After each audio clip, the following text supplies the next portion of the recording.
Have you ever stopped to think that the catfish industry is a food production industry, not just mere farming?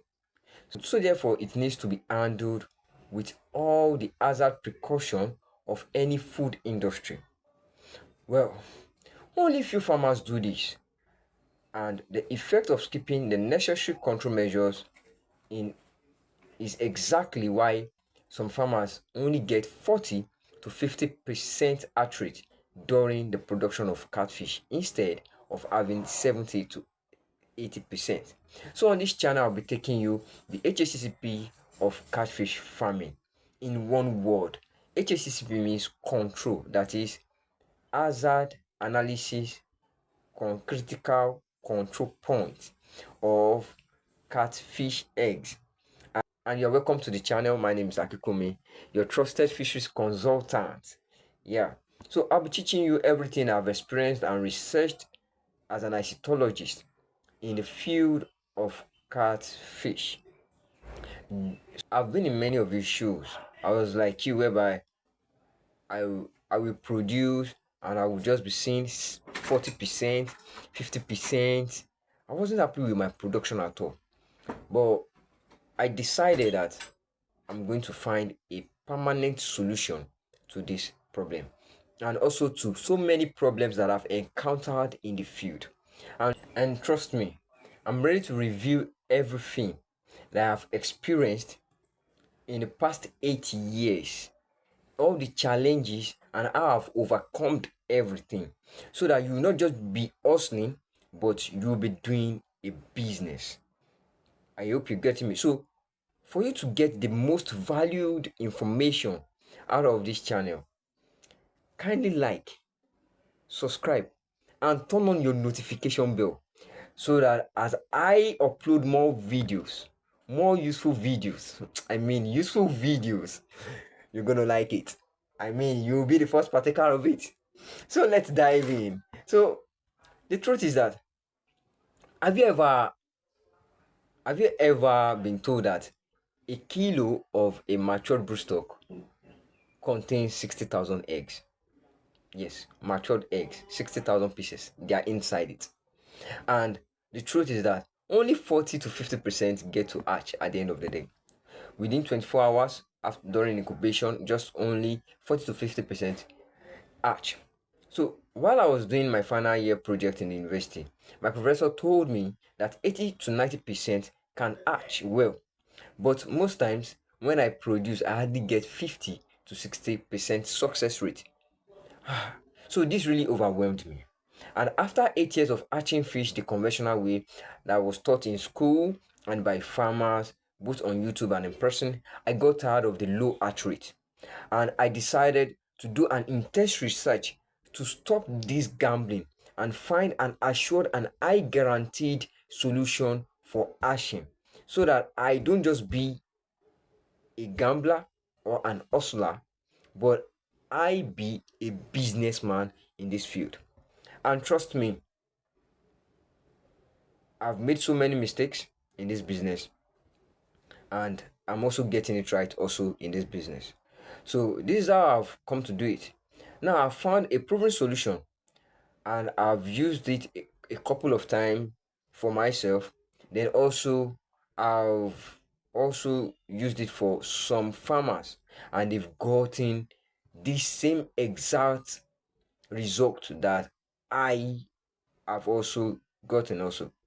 So, and today I'm actually sharing the whole secret with you. When I mean the whole secret, I mean I'm not going to hide anything, nothing, complete 100% secret. I'm releasing it to you. In most advanced institutions, malachite green is often being used to disinfect eggs, and this is what is being taught in the institution sector.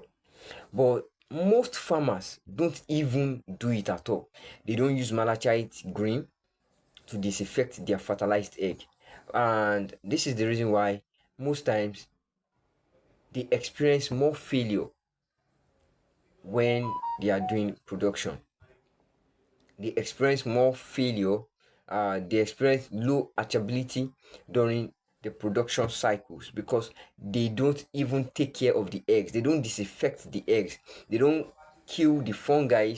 They don't protect the eggs from fungi and bacteria that can kill the eggs itself. So most times farmer observe more eggs after production, and it's not because the eggs were bad, it's because fungi attacked the eggs that were spread on water. You might wonder where this fungus came from. Most times it comes from bad eggs that were stripped out alongside with the good eggs during stripping. And after fertilization, once the eggs are laid on water, the fungus gradually grows in the presence of oxygen, attacking the good eggs and also killing them too. So that's the reason why you end up with more white eggs during production. As you know, place when you place a bad egg beside good eggs, guess what will happen? The good eggs too will turn back. It's just as simple as that. But here is the proven solution, and I have used it over time. So the truth is, your fertilized eggs needs protection. They need to be protected from fungi and bacteria. Now, after they've been spread on water, by adding tannin to your fertilized eggs, I mean it, yes, by adding tannin to your fertilized egg before spreading them, your eggs becomes protected from fungus and bacteria. And if you can't even afford to buy malachite green, I know that you can afford to produce tannin in your farm, and this is the natural remedy that you can definitely use. Now, how to produce tannin and who can even produce tannin? The truth is, everybody can produce tannin, and it's very, very, very, very simple. Now, tannin is a byproduct of the Catappa leaf.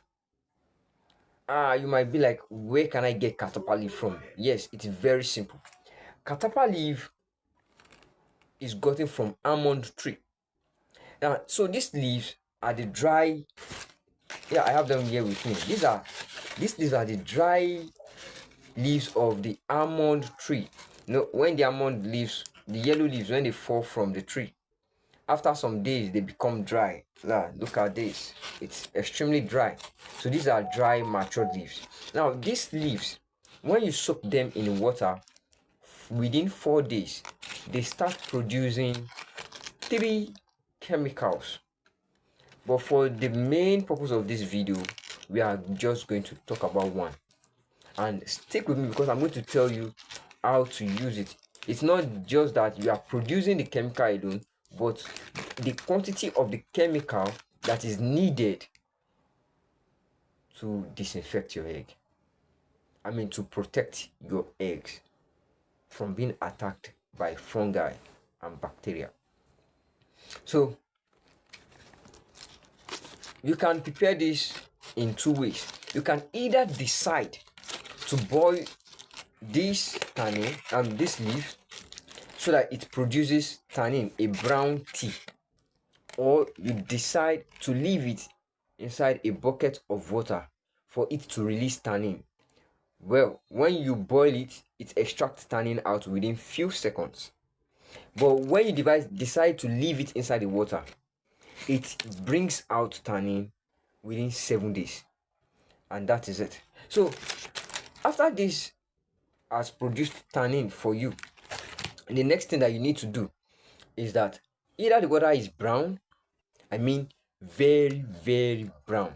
Now this brown water, you don't apply it to your eggs directly, and you don't apply it with the temperature of the boiled water. So what you're going to do is that you allow, the goal is that the temperature of the tannin water becomes like the normal water that you drink. I mean that is drinkable, that won't hurt you too. Now, after you've done that, so the next thing that you're going to do is that you take a little water to dilute your tannin solution. Now, by adding water to it, the color turns to light brown. Now, this is the exact color as you're seeing. This is what is needed inside your pond. Yes, this is what is needed. I mean, inside your eggs to disinfect or to protect the eggs. Now, this brown water still contains tannin. And you might ask that, okay, if I add this water to it, will it not make the egg clog together? No, they won't. It works real just like your saline solution. That's how it works. So by the time you add it to the water, you mix it around the egg very well. Now, the tannin attaches itself to the surface of the egg, of the fertilized egg. I mean, you've already fertilized. At this point, before you are adding this tannin solution, you've already fertilized the eggs. Now, the tannin itself now attaches itself to the surface of the fertilized egg. Now, after it has attached itself to the surface of the fertilized egg, now this is what happens in the process. The eggs are now being protected from fungi. Now, when you spread these eggs inside water, you will discover that there are some eggs that are not good. They have white color in them. Now, these white colored eggs too have been protected by the same tannin, making it impossible for this fungus or fungi to even grow out of them. As the fungi is trying to grow, the tannin that has encapsulated the white egg kills the fungal itself, not to talk of it now spreading to other eggs. I know at this point now you are now getting what I'm saying. After you spread the eggs on water, then after 24 hours, come back to check your eggs. You will only observe that only few bad eggs that has green color or brown color will turn white, and you will be having 80 to 90% hatching. And if this video have really helped you, I mean you've really learned from it, kindly like, subscribe, and turn on your notification bell, because the next time I'll be teaching you, I'll be telling you how don't worry, don't let me tell you now. You get it later from me. Let's just turn on your notification bell. And thank you very much. Learn from that video on the screen also. Thank you.